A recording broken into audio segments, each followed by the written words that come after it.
ये है निर्णय सागर पंचांग। जैसा कि आपने कई बार इसको देखा भी होगा, लेकिन कई बार आपको लगता है ये पंचांग किस काम का है, इसमें क्या देखना है क्या नहीं देखना है। पंचांग का पहला पेज ही बड़े काम का होता है। इसके ऊपर अक्षर लिखे हुए हैं, ये देखिए आप, ये क्या लिखा है, कोई बोलेगा? धर्मेंद्र जी क्या लिखा है ये बोलिए। आ ई उ ए। हाँ, आ ई उ ए। अच्छा, आपने अक्षर वर्णमाला पढ़ी है, तो उसमें होता है आ, क, च, ट, त, प, य, श। तो अका चट तप य, ये जो 8 वर्ग होते हैं, 8 वर्ग होते हैं, और 8 वर्ग में 5वां वर्ग आपस में शत्रु हो जाता है। ठीक है ना? तो इसके हाथ में क्या है? ये गरुड़ है। ये आ वाला कौन है? गरुड़ है ना ये। देखिए गरुड़ देवता हाँ, सर्प को गरुड़। पकड़े हैं, है हाँ ना? जी, हाँ जी। तो गरुड़ का किससे बैर होता है? गरुड़ सर्प बैर। 5वें नंबर पे कौन है? यहाँ देखिए, यहाँ से गिनिए 1 2 3 4 5। 5वें नंबर पे सर्प हैगा। जी। तो सर्प गरुड़ बैर, यानी सर्प का गरुड़ से बैर है, और गरुड़ का सर्प से। अगर आपके जन्म के समय आपका अक्षर निकला है आ ई उ ए, ठीक है, और आपका नाम हो गया त थ द ध न, तो आपका नाम ही आपका शत्रु है, समझ लीजिए। और कोई शत्रु नहीं। और अगर ऐसा नहीं हुआ, कोई बात नहीं, आपका नाम अक्षर है आ ई उ ए, लेकिन आपका प्रतिद्वंदी है त थ द ध न, तो वह आपके लिए शत्रु है। लेकिन समस्या क्या है? कौन भारी पड़ता है ये तो आपको मालूम है, सर्प पर गरुड़ भारी पड़ता है। तो त थ द ध न पर अ ई उ ए वाला भारी पड़ जाएगा। ये पहला पेज आपको ये बताने के लिए है कि आपके नाम अक्षर से, आपके वर्ग से 5वां वर्ग आपका शत्रु है। ये क्या है? धर्मेंद्र जी क्या लिखा है? का ख क ग ख घ ढ। ग घ ड़। हाँ, और नीचे क्या लिखा है? बिडाल मूषक बैर। ठीक है, मूषक क्या होता है? चूहा। तो बिल्ली का किससे बैर होता है? चूहे से। ये देखिए चूहा। मूषक बिडाल बैर, यानी प फ ब भ म और क ख ग घ ण, क वर्ग का प वर्ग से आपस में शत्रु संबंध होगा। आपका नाम क पे निकला है, लेकिन प पे रख लिया है, तो ये अच्छा नहीं है। ये है सिंह, च छ ज झ झ, सिंह मृग बैर। सिंह का हिरण से बैर है, ये देखिए, मृग सिंह बैर, यानी च छ झ जहां पे निकला था और आपने या रा ला वा पे रख दिया, तो ये आपके लिए बैरी वर्ग होगा। पंचम वर्ग कभी नहीं लेना। ट, स्वान मेष, स्वान और मेढ़ा, तो ट वर्ग का स वर्ग से श श श ह है, किसी का नाम श श श ह पे आया है और ट ठ ड ढ रख दिया या आपस में रख दिया, ये बैर बन जाएगा। बैर वर्ग के लिए पहला ही पन्ना, कई बार हम सोचते पहले पन्ने पे क्या है, कुछ नहीं, लेकिन पहला पन्ना कितने काम का है, ये आपको ध्यान देना है। आपके सामने ये पंचांग का दूसरा पन्ना है, ठीक है। इसमें आपके काम की कौन सी चीज है, आप केवल उस पर फोकस करो। आपके काम की चीज क्या है, और वो देखते हैं।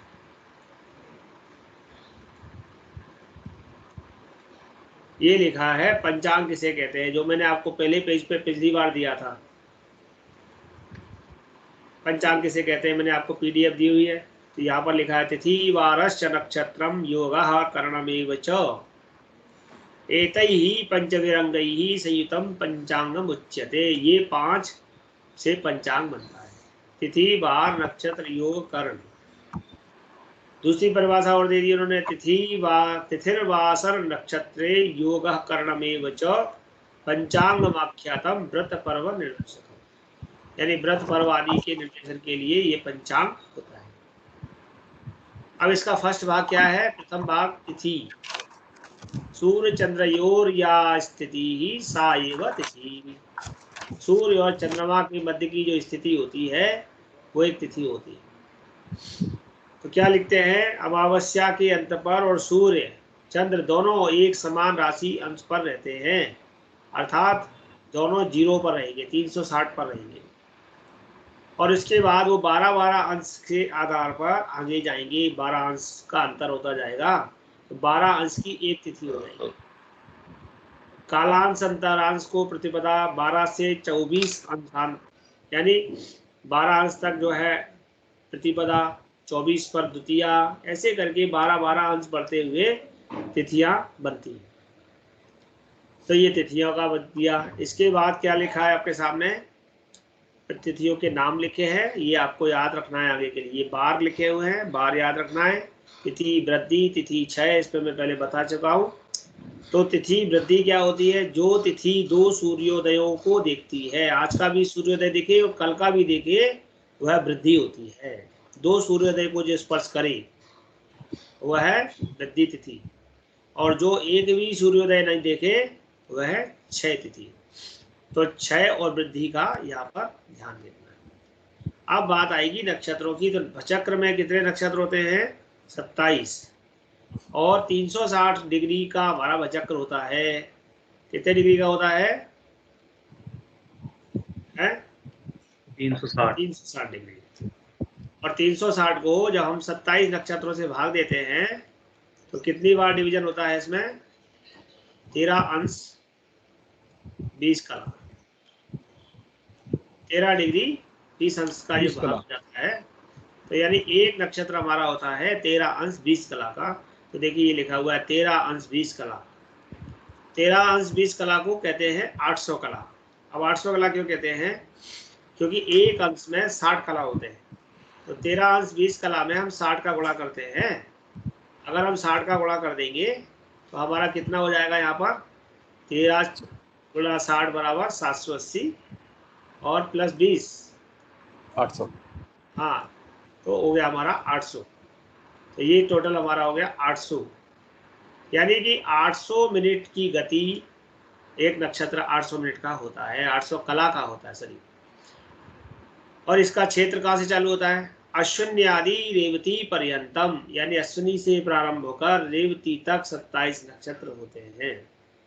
अब नक्षत्रों के नाम दिए, देखिए, अश्विनी, भरणी, कृतिका, रोहिणी, वृक्षा, आर्द्रा, पुनर्वसु, पुष्य, आश्लेषा, मघा, पूर्वा, फाल्गुनी। अच्छा, जिस क्रम में लिखे हैं उसी क्रम में याद करने। अगर आपने उस क्रम में याद नहीं किए तो फिर आपको वो आएंगे नहीं। ठीक है जी? तो हमें उसी क्रम में याद करना है।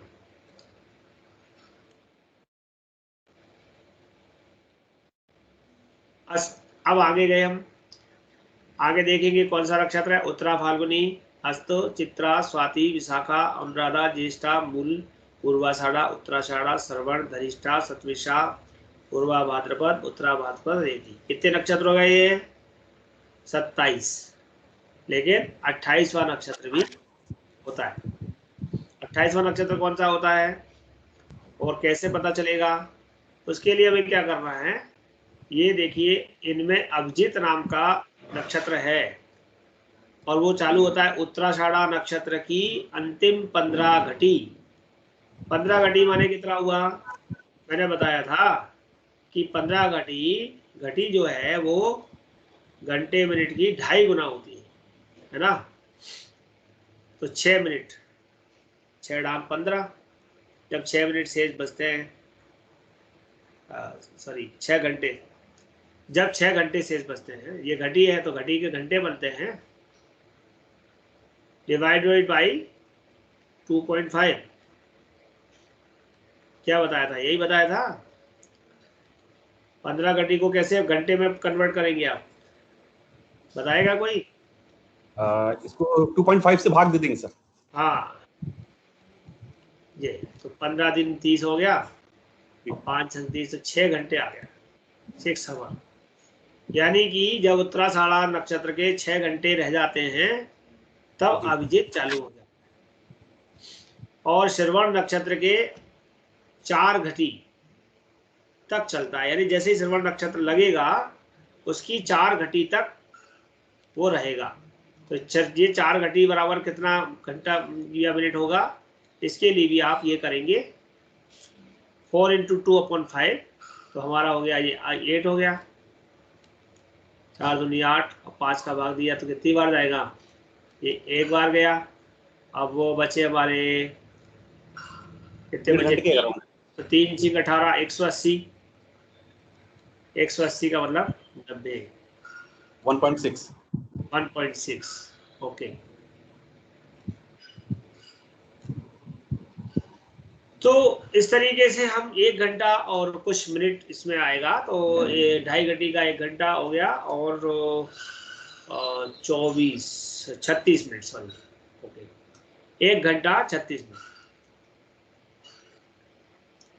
यानी जब चंद्रमा का जब श्रवण नक्षत्र 1 घंटा 36 मिनट निकल जाता है तब तक ये रहता है। तो उत्तराषाढ़ा के 6 घंटे पहले, मतलब समाप्त होने से 6 घंटे पहले, और श्रवण के प्रारंभ के 1 घंटा 36 मिनट तक जो नक्षत्र रहता है वो अदृश्य नक्षत्र है, दिखता नहीं है, वो हमें दिखेगा नहीं, अदृश्य नक्षत्र है, और उसका नाम होता है अभिजीत। तो यहाँ पर हम अभिजीत की बात करते हैं, इसलिए आपको अभिजीत ध्यान रखना है, क्योंकि अभिजीत बड़े काम का है। अभिजीत मुहूर्त, अभिजीत नक्षत्र, अभिजीत लग्न। अभिजीत से तात्पर्य क्या है, जिसको जीता नहीं जा सकता, जो सर्वमयी पराक्रमी है, इस पर भगवान विष्णु की कृपा है।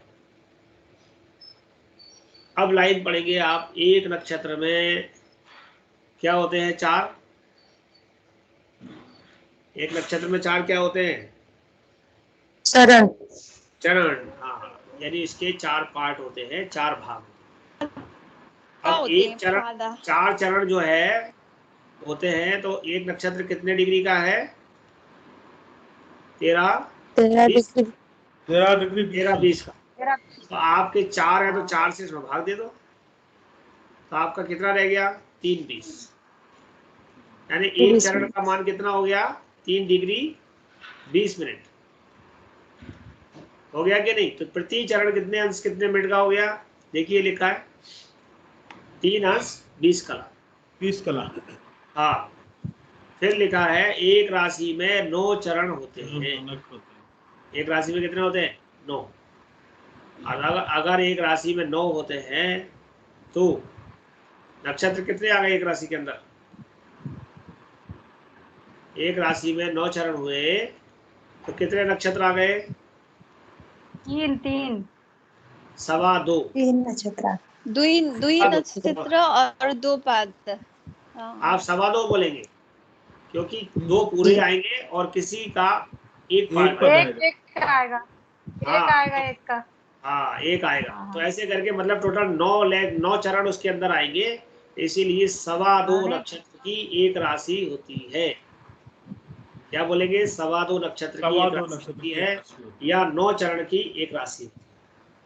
ये चीजें ध्यान रखनी है, क्योंकि आगे पीछे इनकी लाइन हमको पढ़ाई में, गणित में, सब जगह काम आएगी, फलित में भी काम आएगी। अब जैसे नक्षत्र थे, इनका पार्टिसिपेशन था, ऐसे ही योग है, 27 योग होते हैं। तो सूर्य प्लस चंद्र गति, देखिए नक्षत्र कैसे निकले, 360 में 27 का भाग दिया तो वो नक्षत्र निकले, और तिथि कैसे निकली, 12 अंश। जब सूर्य बढ़ता गया, चंद्रमा बढ़ता गया सूर्य से आगे, तो वो तिथि बन गई। लेकिन यहाँ पर सूर्य का और चंद्र की जो गति है उनको प्लस करते जाते हैं, जितना सूर्य चला उसमें चंद्रमा को भी जोड़ दिया, ऐड करते गए, तो प्लस प्लस प्लस होने पर एक एक योग का निर्माण होता है। तो उसका भी मान 13 अंश 20 कला है, क्योंकि 360 में आप 27 का भाग देंगे तो फल तो वही आएगा। तो आपको उन योगों के नाम भी याद रखना है, और योग कहाँ से चालू होते हैं, ये किरण जी पढ़िए, योग कौन कौन से लिखे हैं जी।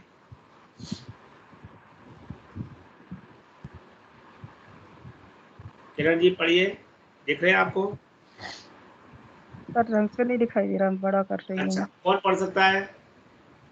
विश्वकंभ गुरुजी मैं मुझे दिखाई नहीं दे रहा सर। विश्वकुंभ प्रीति।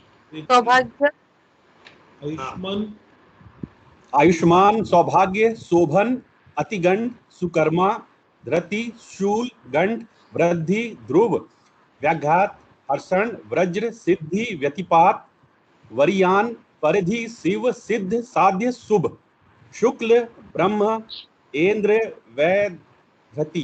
धृति। बहुत अच्छा, आपने बहुत अच्छे से पढ़ा। इन सबको याद करना है आपको। 27 नक्षत्रों को भी क्रम से याद करना है और इन 27 योगों को भी याद करना इनको भी क्रम से करना है सर यार। विश्वकुंभ प्रीति इनको क्रम से ही याद जी करना है गुरु जी। कैसे करना क्रम है? से ही याद करना है। क्रम से ही करना है यार। क्रम से करना है, क्रम से, आगे पीछे नहीं। ठीक है। हाँ, तो ये आपको याद करना है धीरे धीरे, क्योंकि आगे ये आपके फलित के भाग हैं, फलित में काम आएंगे। इसके बाद होते हैं पंचम भाग, होता है करण। तो यहाँ लिखा है तिथि के आधे भाग को करण कहते हैं, यानी एक तिथि में 2 करण होते हैं। और तिथियों के सूक्ष्म प्रभाव को जानने के लिए प्रत्येक तिथि के 2 भाग मान्य किए गए हैं। सूत्र कहता है तिथ्यर्ध करणम स्यात्, तिथि के आधे भाग को करण कहेंगे। सूर्य चंद्रयोर मध्य षट अंशांतरे करणम एकम, यानी चंद्रमा, सूर्य और चंद्रमा के मध्य में 6 अंश के अंतर का एक करण होता है। जैसे तिथि 12 अंश की थी तो उसका आधा कितना हो गया? 6 अंश। अब इसमें करण 2 प्रकार के होंगे। एक होंगे चर, जो चलते हैं, रुकते नहीं है, वो है 7। कव, बालव, कौलव, तैतिल, गर्भ, बड़िच और बिष्टि। बिष्टि को भद्रा भी कहते हैं। जैसे कभी कभी आपने सुना होगा ना, अभी भद्रा तो नहीं चल रही, तो भद्रा जो होती है वो बिष्टि नाम का करण जब होता है तब भद्रा होती है। अभी कौन सा करण है आज? अभी इस समय गर करण है और अब बड़िज लगने वाला है। आज का पंचांग यदि देखेंगे तो बताऊंगा। और 4 स्थिर होते हैं, शकुनी, चतुष्पद, नाग और किस्तुग्न। ये 4 स्थिर होते हैं और ये आएंगे चतुर्दशी और अमावस में। जब भी चतुर्दशी अमावस आएगी तो शकुनी, चतुष्पद, नाग और किस्तुग्न ये कर्ण वहीं पर केवल आएंगे, बाकी जगह नहीं आएंगे। चूंकि ये उस 2 तिथियों में ही रहते हैं इसलिए ये स्थिर है, और बाकी के सारे करण हर 3.5 दिन बाद इनका रूटीन घूमता है। 3.5 दिन में, क्योंकि 7 करण है तो 3.5 दिन में वापस आ जाते हैं। तो हमें इसका ध्यान दें, ये हमारे काम। गणित बहुत सी चीजें आगे और भी दी है, मैं उनको बाद में बात करूंगा। तो ये पंचांग की जो 5 बातें हैं इनको आपको याद करना, ठीक है जी। अब हम बात करते हैं आगे कि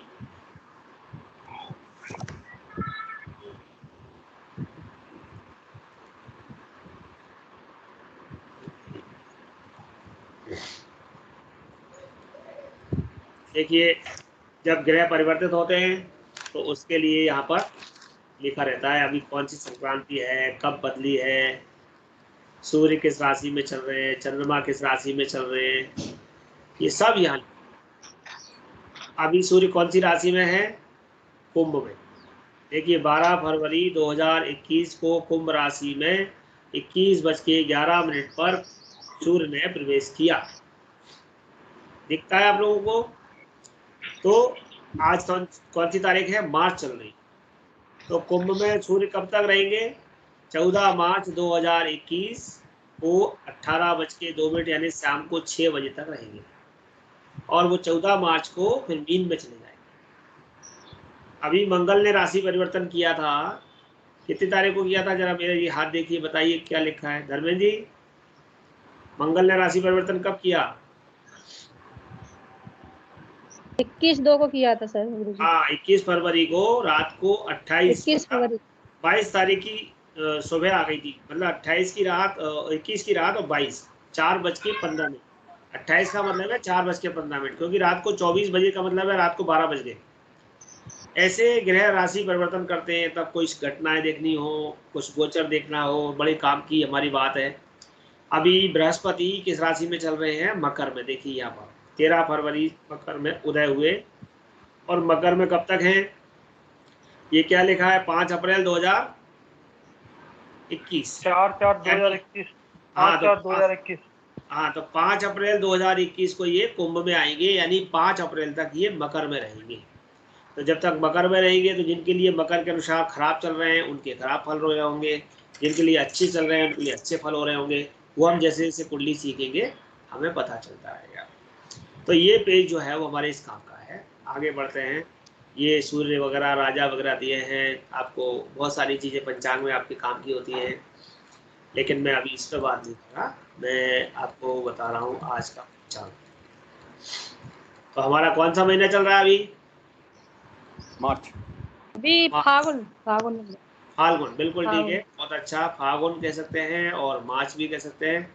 ये फाल्गुन आपके सामने देखिए, ऊपर लिखा है फाल्गुन कृष्ण पक्ष संवत 2077 शक 1942, यानी फाल्गुन मास है, कृष्ण पक्ष है, संवत 2077 है और शक 1942 चल रहा है।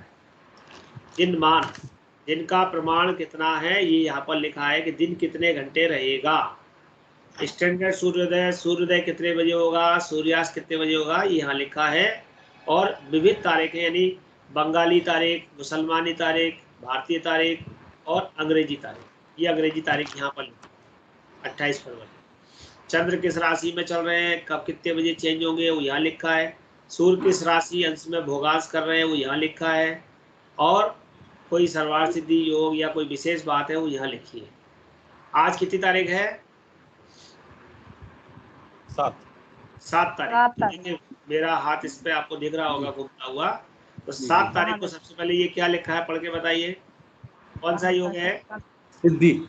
सिद्धि योग है। तिथि तिथि तो 9 पे है ना, 7 पे तो ये ये तारीख है, यहाँ से जाइए ना, ये तारीख 7 है। ये 7 है। हाँ, हाँ, तो आप सही बोल रहे हैं, सिद्धि। और तिथि कौन सी है? तिथि है 9 नौवीं। नंबर लिखा है। नौवीं। नौवीं। आज रविवार। रविवार। और नौवीं तिथि कितने बजे तक रहेगी? घंटे मिनट आगे लिखे हैं, ये घटीपल है, ये घंटे मिनट है। तो घंटे मिनट बताइए कब तक रहेगी नौवीं? 12/4/16 4 बज के शाम को 4:47 बिल्कुल, शाम को 4:47 तक रहेगी। नक्षत्र कौन सा चल रहा है इस समय? मूल। मूल। कितने बजे तक रहेगा? सब ये 8 बजे तक रहेगा, शाम को 8:57 तक।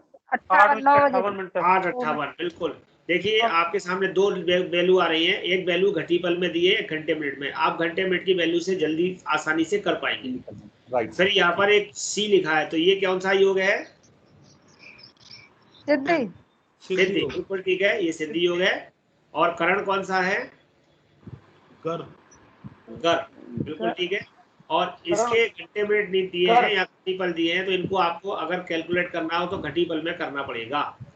दिन कितने समय तक रहेगा, कितने घंटे का दिन है आज? देखिए घटीपल में दिया है, ये घटीपल में दिया है 60। हाँ, तो आप 2.5 का वो करके और आप निकाल सकते हैं।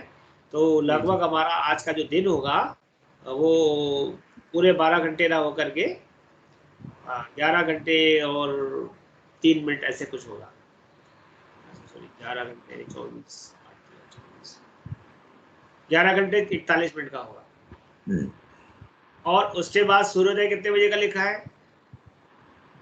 6 घंटे। 6:59। सूर्यास्त कितने बजे लिखा है? 6:39 तक शाम को। 6:39। ओके। हाँ। चंद्रमा किस राशि में है? ये धनु राशि में। धनु राशि। सूर्य के भोगांश कितने लिखे हैं? 10/22 10 राशि 22 अंश 32 कला 45 आप उसको ऐसे पढ़ेंगे, 10 राशि 22 अंश 32 कला और 45 विकला। और सूर्य की आज की चलने की गति है वो 60 कला है। ये यहाँ पर नीचे लिखा है 60 कला की गति से चल रहा है, यानी 1 अंश की गति से चल रहा है। आज भद्रा होगी, कितने बजे से होगी? 28:16 से। 28:16 माने रात को 4:16 से भद्रा लगेगी। कैसे पता चला बाद में लगेगी? इसके पीछे ऊ लिखा है। अगर ऊ लिखा है तो उपरांत यानी बाद में। आप लिख लीजिए इन शब्दों को, ऊ माने उपरांत, 28:16 के बाद।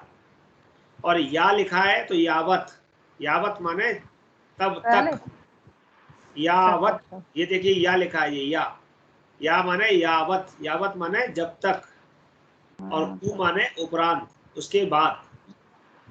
तो ये भद्रा लगेगी रात को 4:16 से।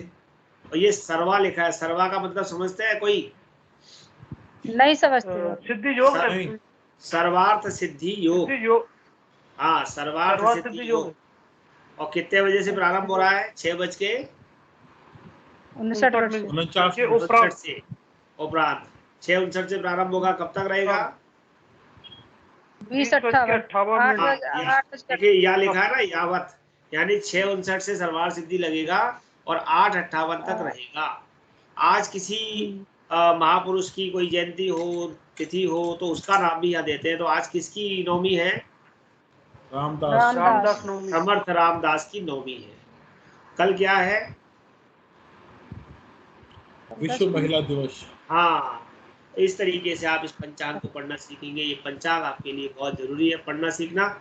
इसके साथ साथ आपके पास नीचे गोचर की कुंडली दी है, ये कुंडली बनी है, और इसमें जो असेंडेंट होता है, जो लग्न होता है, जैसे इसमें कुंभ लग्न रखा है, ये हमेशा सूर्योदय का सुबह का 5:30 बजे का होता है।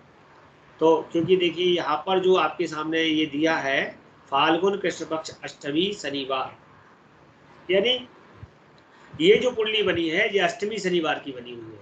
यहाँ पर अष्टमी शनिवार आप ये देख रहे हैं, यानी ये अष्टमी शनिवार 6 तारीख। तो ये 6 तारीख की कुंडली है, सुबह 5:30 बजे की। और अगर आपको दूसरा 7 देखना है, 8 देखना है, तो आप इन दोनों के बीच के अंतर से निकालेंगे। ये 6 की है और ये कितने की है? फाल्गुन कृष्ण अमावस, यानी ये 13 तारीख की है। तो एक अष्टमी की तिथि दी कुंडली दी होती है और एक अमावस की कुंडली दी होती है, यानी 8-8 दिन के गैप से यहाँ पर कुंडली बनी होती है। और उन कुंडलियों के दोनों के अंतर निकाल लेते हैं कि कितना ये चला। जैसे यहाँ पर सूर्य चला 10 राशि 21 अंश अष्टमी को, लेकिन यहाँ अमावस को आते आते वो 10-28 हो गया, यानी कि 1 अंश प्रतिदिन चला। तो हम जितने आगे जाते जाएंगे उतने अंश बढ़ाते हुए उसको आगे ले लेंगे। खैर, ये एक छोटी बात थी, ये समझनी चाहिए, हमें काम आएगी आगे। और इसमें कुछ कोटेशन नीचे भी दिए होते हैं, जैसे कोई तेजी मंदी महंगाई कुछ हो रही है तो संक्रांति के फल भी यहाँ दिए होते हैं। इसके अलावा विवाह में 3 जेठों का विचार, यानी लड़का भी जेठा है, लड़की भी जेठी है और महीना भी जेठ का है, तो शादी नहीं करनी चाहिए। लेकिन अगर लड़का जेठा है, लड़की जेठी है, जेठ का महीना नहीं है, तो कर सकते हैं। या जेठ का महीना है, लड़का जेठा है, लेकिन लड़की जेठी नहीं है, तो भी कर सकते हैं। यानी एक नहीं होना चाहिए, 3 इकट्ठे नहीं होना चाहिए। तो त्रिज्येष्ठ का दोष है, इस बारे में यहाँ पर कुछ सांकेतिक लिखा है, जब हम मूर्त पढ़ेंगे तो हमारे काम आएगा। मूल आदि जन्म नक्षत्र फल, यानी मूल आदि जन्मों में कोई विशेष बातें आएंगी, उसके लिए भी ऐसे नीचे लिखा रहता है हर पेज में।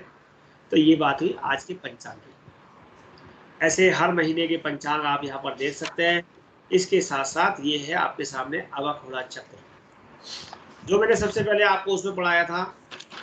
वो अश्विनी नक्षत्र में ये होता है क्यू चे चूला, अश्विनी नक्षत्र मेष राशि, लीलू ले लो भरणी नक्षत्र मेष राशि। ये मैंने आपको पढ़वाया था, लेकिन यहाँ पर पंचांग में भी इस प्रकार से दिया होता है। आप अपने नाम अक्षर के अनुसार यहाँ पर देख सकते हैं। और यहाँ चौगड़ियाँ दी रहती हैं किस बार की अभी कौन सी। जैसे आज रविवार है, तो रविवार को पहले 1.5 घंटे में उद्वेग, दूसरे 1.5 घंटे में चंचल, तीसरे में लाभ। तो सूर्योदय हमारा हुआ 6:30 पे, तो 6:30, 3:30, 9, 9:30 से हमारा लाभ लग गया, तो 12:30 तक अमृत है। तो अभी अमृत की चौगड़ियाँ चल रही है, इसके बाद काल चौगड़ियाँ हो रही। ऐसे बहुत सी चीज़ें धीरे धीरे सीखेंगे, लेकिन आपको पंचांग में कुछ बातें पहले से मालूम होना चाहिए। यहाँ पर गुण मिलान से संबंधित चार्ट दिए होते हैं। वर वधु गुण मिलान होता है, तो उसको भी मिलाने के लिए कुछ बातें दी होती हैं। इससे पीछे भी कोई नक्षत्रों वाला आ गया आपका, जो चूचे छोला वाला, उसको भी आप दोबारा देख सकते हैं। ये विंशोत्तरी दशा हम निकालेंगे, इसलिए उस समय हमारे पास ये काम आएगा, ये हमारा ये सीट हमारे काम आएगी। और ये जब हम वर्ग बनाएंगे, षोडश वर्ग बनाएंगे, तब हमारी ये सब काम के होंगे। ये टेबल्स हमारे पास काम की होंगी, ये कुंडली बनाने में काम आएगी। ये फलादेश के लिए सूत्र हैं, जो मैंने पिछली क्लास में बताया कि किसकी राशि है। जैसे स्वराशि है, सूर्य की स्वराशि सिंह है, चंद्रमा की कर्क है, मंगल की मेष वृश्चिक है। ये सारी राशियों से संबंधित, हालांकि आपको मैं वो PDF दे चुका हूँ, इसमें भी इस प्रकार से दिए रहते हैं। राशियों के बारे में भी लिखा है, राशि कौन सी चर है, स्थिर है, चर स्थिर दुस्वभाव, चर स्थिर दुस्वभाव, पुरुष स्त्री, ये भी आप ये सब चीजें याद करनी थोड़ी थोड़ी आपको, क्रम बाई क्रम जैसे जैसे बताते जाएंगे। और इसके अलावा हमारे काम की चीज होगी कौन से नगर में सूर्योदय कब होगा, क्योंकि हर नगर में सूर्योदय अलग अलग समय पे होता है। ये निर्णय सागर जो है वो जोधपुर से बना है, तो इसके अंदर जो पंचांग में जो दिए हुए हैं सूर्योदय वो जोधपुर के लिए है, लेकिन हमें अगर ग्वालियर के लिए, इंदौर के लिए, कहीं और के लिए निकालना है तो वो अलग अलग निकालने पड़ेंगे। ऐसे हम सब जगह के देखते हैं। लग्न निकालने के लिए इसमें लग्न दिए रहते हैं, इस समय कौन सा लग्न चल रहा है, और आप वो भी देख सकते हैं। एक जो अक्षांश चार्ट है जो हमारे काम का है, तो कौन से नगर का हम अक्षांश प्रयोग करना चाहते हैं उसके यहाँ पर ये अक्षांश और रेखांश दिए। जैसे अभी आपकी एस्ट्रोनॉमी की क्लास हुई होगी तो उसमें आपको अक्षांश रेखांश यानी लॉन्गिट्यूड और लैटिट्यूड के बारे में बताया होगा, वो एक चार्ट आपका इसमें भी होता है, और एक असेंडेंट टेबल दिया उसमें भी ऑलरेडी है, लेकिन ये यहाँ पर है तो आपके लिए सौकर्य है, आपको जिसका भी देखना है, जिस नगर का भी देखना है आप इसमें देख सकते हैं। इस तरीके से हम पंचांग को देखना सीखेंगे। और इसके साथ साथ हमारे पास एक और चीज़ इसमें आएगी जो हमारे काम की है होगी अभी थोड़ी देर में, ये होंगे दैनिक ग्रह स्पष्ट कि आज का ग्रह स्पष्ट क्या है, और हमें अगर कोई कुंडली बनानी होगी तो उसमें ग्रह स्पष्ट करने के लिए हमें इसमें से वैल्यू लेनी पड़ेगी सुबह 5:30 बजे वाली, और वो 5:30 की वैल्यू हमारे वहाँ पर काम करेगी। तो आइए सबसे पहले हम क्या करेंगे, हम एक कुंडली बनाने का प्रयास करते हैं। तो मैं आपको सबसे पहले वहाँ ले चलता हूँ वापस।